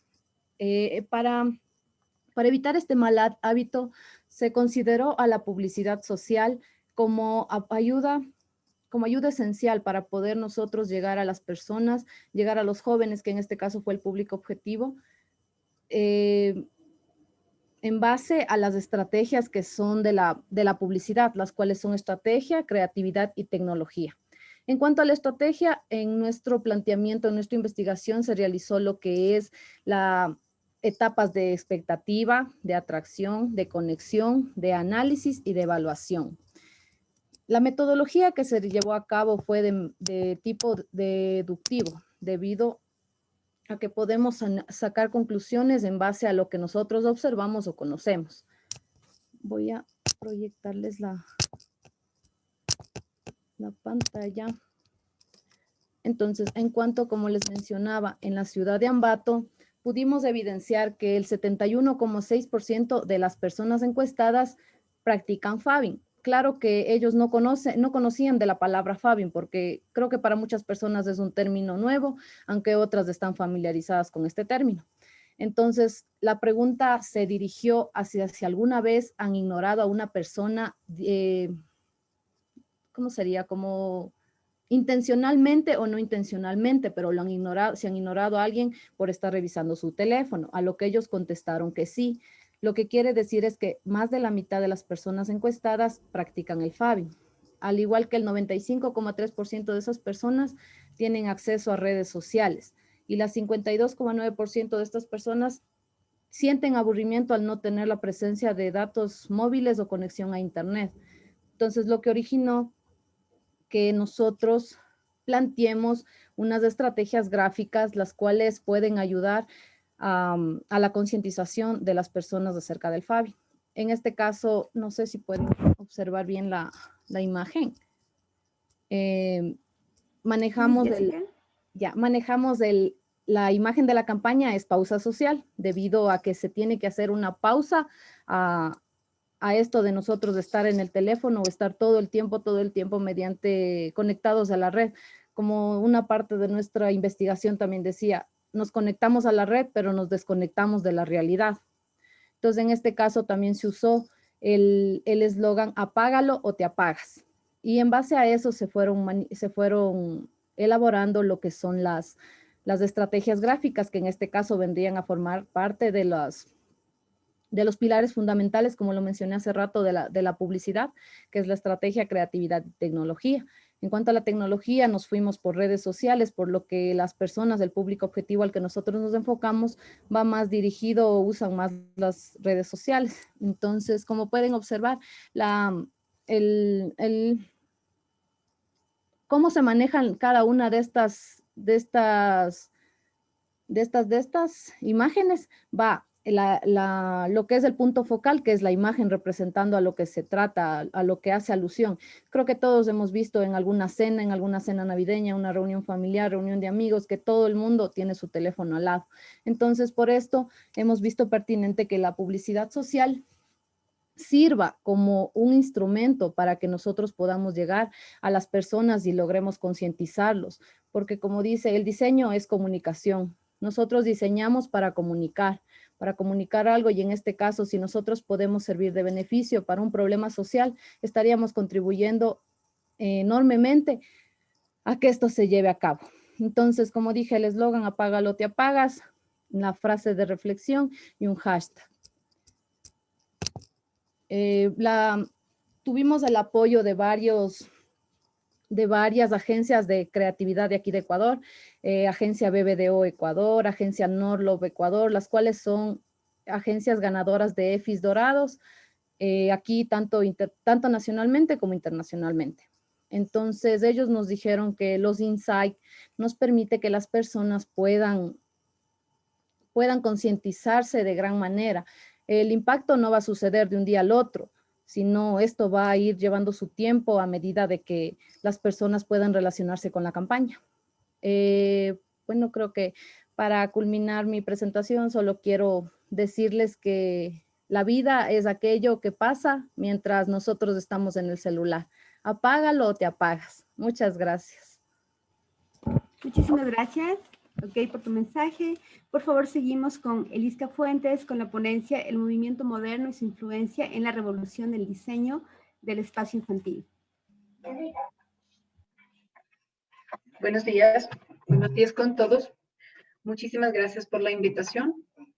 Yo soy Eliska Fuentes, soy arquitecta de República Checa y bueno, estudié mis posgrados en España, República Checa, y de momento trabajo como docente e investigador en la Universidad Técnica de Ambato. Este estudio justamente lo desarrollamos junto con Sandra Núñez y Julia Mena, y se denomina el movimiento moderno y su influencia en la revolución de diseño de espacio infantil. Y nos enfocamos en la ruptura de los siglos XIX y el siglo XX, ya que es una época muy significativa de alto significado para la evolución del interiorismo infantil. El enfoque principal va a los años 20 del siglo XX, ya que en esta época se presenta una serie de cambios en la administración y el funcionamiento del hogar, del espacio doméstico, y se relaciona con el confort y la comodidad de la familia que ocupa este hogar.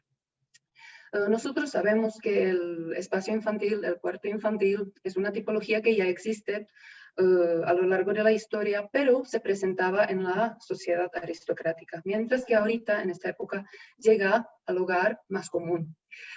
Y entre los pioneros que tenemos de esta nueva arquitectura, encontramos, por ejemplo, la escuela Bauhaus, uno de los ejemplos, ya que ellos ponen mucho énfasis a la importancia del interior infantil, así como también al desarrollo de mobiliario y desarrollo de juguetes que ayudan en el desarrollo psicomotriz del infante. Entonces, justamente por eso el estudio va a una comparación de un antes y un después del movimiento moderno. Ahorita, si me permiten, por favor, para presentarles algunos esquemas, ya que la investigación está bastante enfocada a lo que son esquemas, ahorita, por favor, si me podrían confirmar si les estoy compartiendo mi pantalla. Sí, Eli, sí puedes compartir. Muchísimas gracias. Ahorita, nosotros en primera instancia desarrollamos una cartografía que justamente representa los cambios que están ocurriendo en esta época, los cambios sociales que están ocurriendo. El primer cambio podemos ver en la conceptualización, en el entendimiento, en la noción de la estética, comparando el siglo XIX enfocado a la ornamentación, decoración del interior, y la racionalización, optimización y incluso de reducción de espacio interior en el siglo XX. Y por otro lado, justamente el cambio que ocurre en la empatía, en la manera de cómo comprendemos a los infantes en esa ruptura de esos siglos. Sabemos que el siglo XX se considera siglo del niño, ya que está muy enfocado a lo que es la psicología infantil, al desarrollo del infantil en los 3 dominios que presenta el niño. Eso no quiere decir que los padres no amaban a sus hijos en la época anterior, sí, pero ahorita de qué se trata es una intención de entender, comprender al niño. Eso nos permite una innovación en la habitabilidad de los espacios, nos permite un espacio que nos ofrece una interacción social entre el padre y el hijo, unos espacios más abiertos, más fusionados, un espacio, un escenario más vanguardista. Ahorita, en ese espacio, nosotros justamente en lo que es la metodología, empezamos a estudiar la correlación de lo que es el entorno, el contexto, lo que es el objeto como el espacio en el cual el niño se desarrolla y el habitante que es el infante. Y estudiando sus situaciones cotidianas, sus actividades, su uso del espacio y cómo le aporta eso a su desarrollo, tanto físico como cognitivo, como social y emocional. Y por último, nosotros el estudio le realizamos como estudios de caso. Seleccionamos 4 casos de estudio que son, según los criterios de que sean viviendas que son icónicas de los años 20 y 30 del siglo XX. Son viviendas que tienen un espacio infantil exclusivo para el habitante infante, para el niño, y nos ofrecen alguna innovación en los espacios. Trabajamos con esquemas de zonificación, relación espacial y interacción social entre el infante y el habitante que es adulto del hogar. Y llegamos a conclusiones o a resultados identificando en cada uno de estos casos. En el caso de la casa Haus and Horn, que es justamente de la escuela Bauhaus, nos enfocamos al diseño de Almut Buscher como diseñadora de mobiliario, de elementos del interior que ayudan a una apropiación del espacio por el propio infante, a un instante de descubrimiento, experimentación a través de un juego. Por otro lado, tenemos el caso de la Villa Tugendhat, donde identificamos un enfoque muy a lo que es funcionamiento, funcionalidad, a lo que es la seguridad del infante, a lo que es la diferenciación entre el diseño infantil y diseño para una persona adulta, ya que el Mies van der Rohe, pues allá en el espacio infantil, pues allá vemos contrataciones de otros profesionales para el diseño infantil como tal, de todos los objetos, y vemos mucho contacto con lo que es exterior e interior, y mucho contacto entre lo que es padre y hijo. Luego tenemos el caso de Villa Miller, que es de República Checa, también otro ejemplo, que es un ejemplo muy funcional, muy racional, dividiendo el espacio según colores y materialidad, y presentando también ciertos patrones de relaciones de vivienda burguesa todavía del siglo XIX, y una interesante conexión entre lo que es el dormitorio y relación con el dormitorio de los padres, lo que es el espacio de juego, y relación con lo que son espacios de los sirvientes, que son las personas que de verdad o realmente cuidaron a los infantes. Y por último, el caso que determinamos como el caso más innovativo, que es la casa Schroeder del Gerrit Rietveld, ya que esa casa tiene un enfoque completamente a lo que es el desarrollo del niño, tanto su interacción social con su familia, a través de espacios versátiles, así como también para el desarrollo físico, ya que todo el espacio es muy flexible, se mueve, el niño le puede manejar, así como también el espacio cognitivo, ya que el uso de la vivienda es muy lógico. Y al final comparamos estos casos y justamente determinamos en una gráfica lo que es el nivel de la funcionalidad y el nivel del desarrollo de la estética del siglo, comparando esos casos y sus aportes en la innovación del desarrollo del espacio infantil. Eso sería en corto nuestro estudio. Muchas gracias por su atención y creo que es todo por mi parte. Muchísimas gracias a ti, Eliska, por tu ponencia. Bueno, en este momento continuamos. Vamos a presentar la ponencia El archivo visual de la vestimenta ecuatoriana como un aporte social a la memoria patrimonial de las prácticas vestimentarias. Queríamos nada más agradecer la presencia del ingeniero Edison Viera como vicerrector administrativo de nuestra universidad y la presencia de Diego Cabrera también como decano de nuestra facultad. Bueno, quería comentarles que dentro de este proyecto como tal, la problemática que gesta este proyecto es que los abordajes de los sistemas vestimentarios han sido objeto de estudio habitual para civilizaciones occidentales. Sin embargo, pues para nuestras regiones académicas el vestido se estudia de manera muy poca, mínimos son los estudios desarrollados, sobre todo para la vestimenta ecuatoriana. Esta investigación se ha insertado en un modelo metodológico de tipo narrativo y hermenéutico. La investigación es de tipo cualitativa que sistematiza diversas significaciones. Dentro de la disciplina del diseño, esta investigación se enmarca a una investigación sobre el diseño, pues estudia la naturaleza, el origen e interpretación de tipos vestimentarios como tal.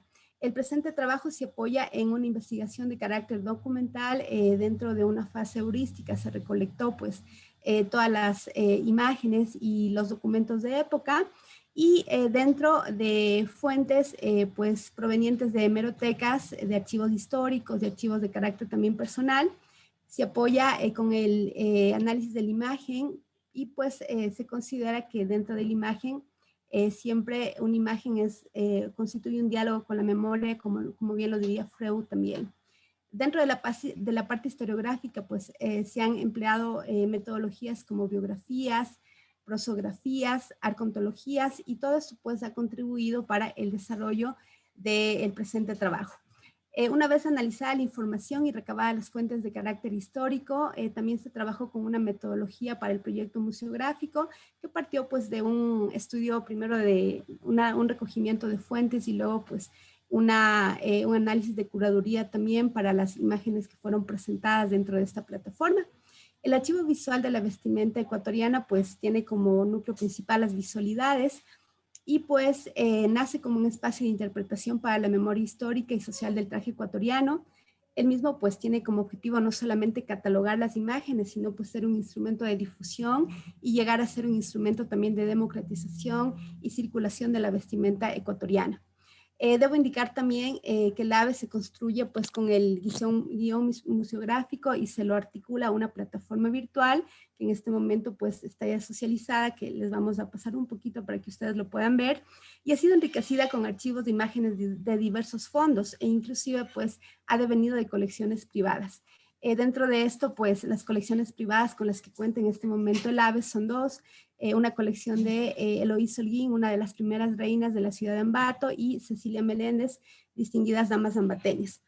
El contenido inserto hasta el momento presenta resultados del proyecto de investigación que se denominó Arquetipos vestimentarios de la ambateñita primorosa y del altivo ambateño en un periodo temporal comprendido entre 1950 y 1990. Este proyecto de investigación fue financiado por la Dirección de Investigación y Desarrollo de la Universidad Técnica de Ambato y ha contado con diversos investigadores, tanto internos de nuestra universidad como investigadores externos, y a este equipo de trabajo pues también se han sumado estudiantes de nuestra facultad. Entonces, sintetizada esta partecita, pues me voy a permitir compartir un video muy cortito en honor al tiempo, precisamente del archivo que les menciono. Estamos compartiendo la pantalla.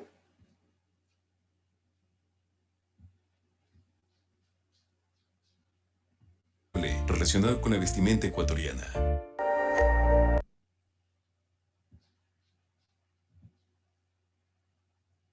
Por favor, me confirman si lo estamos viendo. Sí se observa.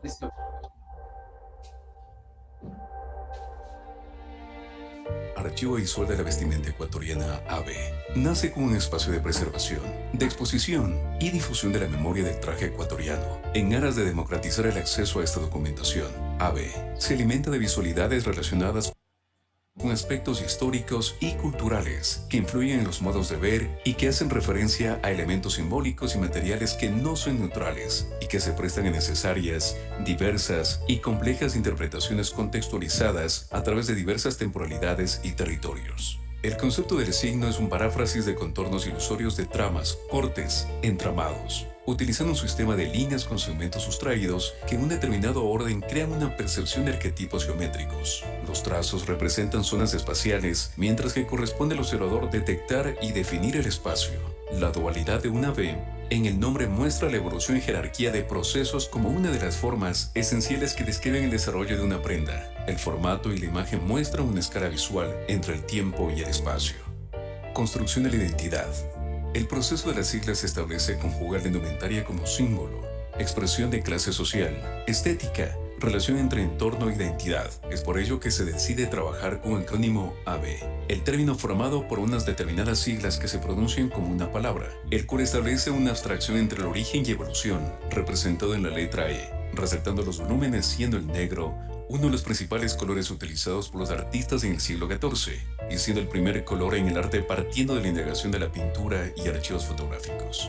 La extensión de líneas de los vértices de la B, tanto de la asta superior e inferior, y los cortes producidos en la separación de la B, se relacionan en el ámbito del corte y confección, tomadas de la construcción de un patrón que parte de una plantilla realizada en papel para ser copiada, y produce múltiples cortes en el tejido para el proceso de confección de las distintas piezas. AB se construye a partir de búsquedas en archivos y fondos fotográficos nacionales, bibliotecas, centros fotográficos, periódicos locales y donaciones de archivos familiares. Se convierte así en un proceso comunitario que busca impulsar la memoria colectiva y vitalizar el patrimonio cultural, tangible e intangible, relacionado con la vestimenta ecuatoriana. Esto era lo que queríamos compartirles en esta tarde. El archivo visual, como ya para concluir nada más, se encuentra en este momento subido a la plataforma, a una página web. Y como les mencionaba, pues en este momento cuenta con un fondo documental de aproximadamente 500 fotografías, de las cuales también, desde el punto de vista ya de análisis, hemos analizado los sistemas vestimentarios apoyados en diversas teorías, como por ejemplo la teoría del vestido de Fernández, y pues también apoyados en teorías sociológicas del vestir como Bourdieu y Ana Martínez Barreiro.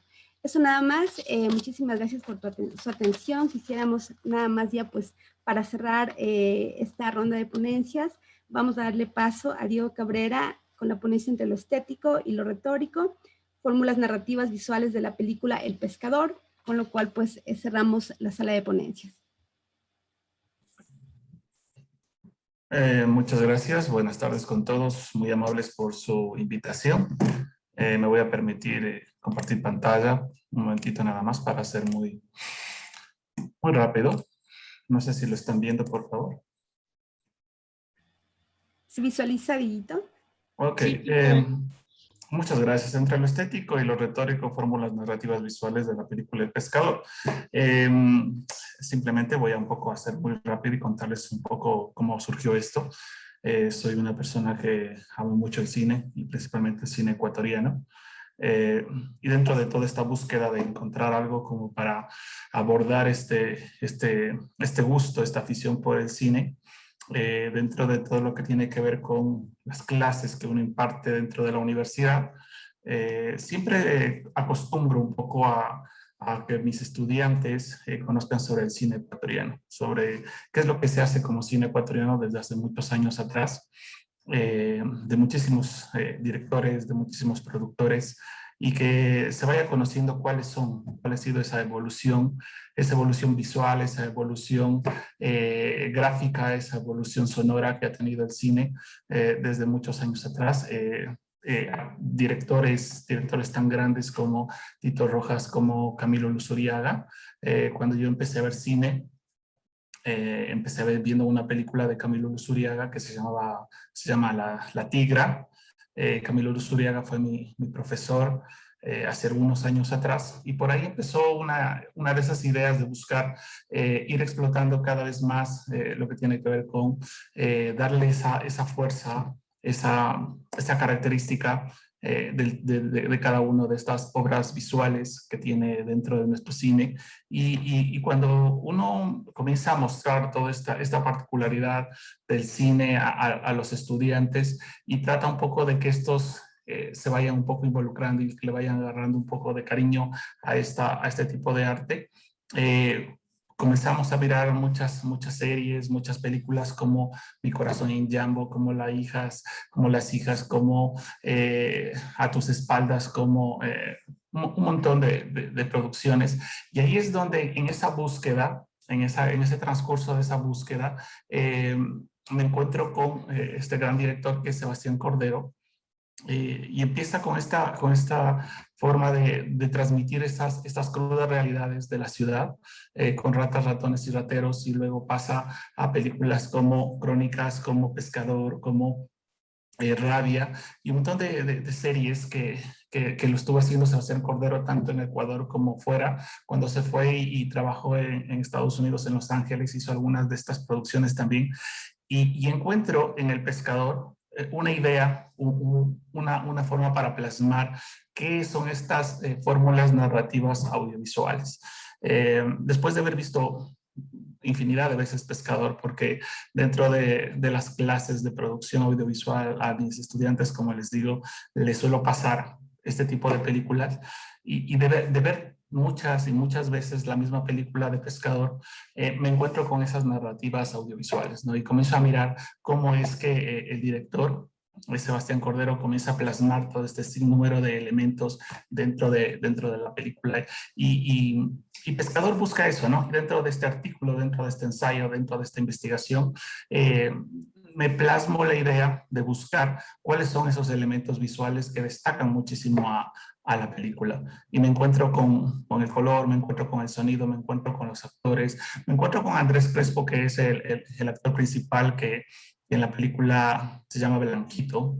Pero él, aparte de eso, genera una proyección visual en la cual nos identificamos todos, porque mirar a Andrés Crespo en la película y su gestualidad, su forma de hablar, su forma visual en la cual el mismo director de arte lo construye para mostrar un personaje típico ecuatoriano, del cual cómo habla, cómo transmite esa forma de ser, nos lleva a encontrar muchísimo de esa ecuatorianidad dentro de cada uno de esos planos, dentro de cada de esos ángulos, dentro de cada una de esas escenas, dentro de cada uno de esos diálogos. Y es eso lo que he intentado mostrar para dar a conocer no solamente al director o al actor, sino también a ese tipo de varios escenarios que conforman nuestro país, porque esta película, bueno, se desarrolla en varios lugares como la costa, la sierra, y muestra cómo va evolucionando este actor, cómo va evolucionando ese lenguaje, cómo va cambiando, y cada uno de estos lenguajes que se van mostrando en la película y cada uno de esos lenguajes que se van mostrando en cada una de esas escenas nos hace sentir identificados, ya que va pasando por una serie de acontecimientos que el artículo no trata de contar la película, sino de mostrar esos elementos visuales. Y cada uno de esos elementos visuales que a uno se le van quedando en la cabeza y que se le van grabando, porque después uno analiza la película ya cuando ya se termina, cuando ya acaba, ya cuando se ha terminado todo, y comienza a visualizar todos esos parámetros que están dentro de cada una de estas escenas.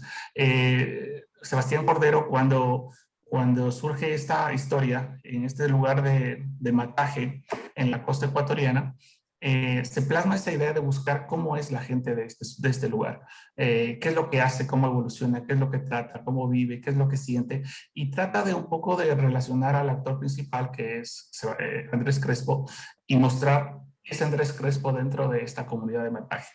Hace unos años yo me fui específicamente hasta Mataje a conocer cómo era Mataje, a conocer un poco esa ruralidad, ese sector, porque después de haber visto la película y ver cómo surgió esta idea de estas paquetes de droga que llegaron a este sector, quería un poco conocer cómo era la gente de Mataje. Y fue una investigación exploratoria y conversar con las personas y hablar con las personas. De este tema las personas no hablan mucho porque al tratarse un poco de un tema un poco delicado y legal, digámoslo así, pues no conversan mucho, ¿no? Te cuentan un poco de cómo fue la historia, de cómo fue que pasó esta situación en Mataje y luego lo voy contrarrestando en esta investigación y este análisis, lo voy contrarrestando para ver cómo es que el director Sebastián Cordero lo adaptó a la realidad, ¿no? Porque siempre hay muchas veces en las que las películas se adaptan de cierta manera o van cambiando, ¿no? Entonces voy viendo cuáles son los elementos que puedo ir tomando, ¿no? Puedo ir logrando después de ir analizando todo esto. Y luego, durante todo el transcurso, también me voy dando cuenta de ese traslado de las imágenes, ese traslado de la composición que tiene el director, tanto en la sierra como en la costa, y cómo va modificando al personaje, y cómo al final de lo que empezó siendo el personaje Andrés Crespo Blanquito, desde donde arrancó en este pueblo, en este pueblito pequeño de Mataje, y donde termina en la ciudad de Quito, pues tiene un montón de transiciones que, bueno, en estas imágenes que pueden ver ahí, van cambiando muchísimo, va cambiando y va evolucionando. De este personaje muy simple, muy sencillo, muy humilde, termina siendo pues un personaje totalmente diferente. Y eso es lo que intento mostrar en este artículo, mostrar todo ese tipo de narrativas con las cuales uno puede ir interpretando, puede ir conociendo y puede ir aprendiendo muchísimo. Y aprendí muchísimo ir estudiando este tipo de narrativas. Nada más, no les quito mucho tiempo, les contaría muchísimo más, pero no quiero pasar más. Así que muchísimas gracias y muy gentiles. Muchísimas gracias por la participación a todos los ponentes. Ya en honor al tiempo vamos cerrando la sala. Nada más pues comentarles que hemos visto cómo el diseño se ha transformado en un eje de desarrollo. Temas como la empresa, la cultura, el patrimonio, la productividad, la publicidad y el cine, pues han sido tocados ahora y permeados por el diseño como disciplina de estudio. Muchísimas gracias a Fabiola por la coordinación, a Alejo también y a Lila. Seguimos en contacto. Un fuerte abrazo, gracias a los ponentes y esperamos muy pronto volvernos a encontrar.